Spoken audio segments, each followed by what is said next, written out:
Moment about finding elements in a list, there is a method of items called index that will take an element and will tell you where it occurs in the list. So here we can verify that we can ask items, where is chips? And it will tell us it's at index 1. I can say items 1 and I can see, yes, that is chips.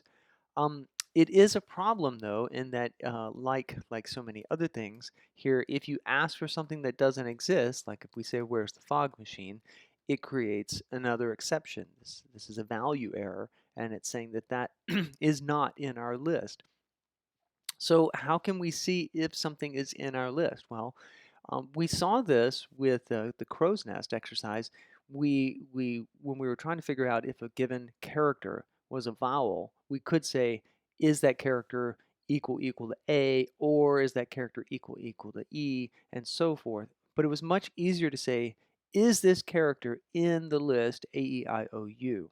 And so we can use that same syntax here. We can say fog machine in items, and that returns false because it's not there. We can say chips in items, and that's true. So if you actually needed to know the index of an element in a list, you should always first verify that the element is actually in the list. Um, so we'll have more to say about removing elements next.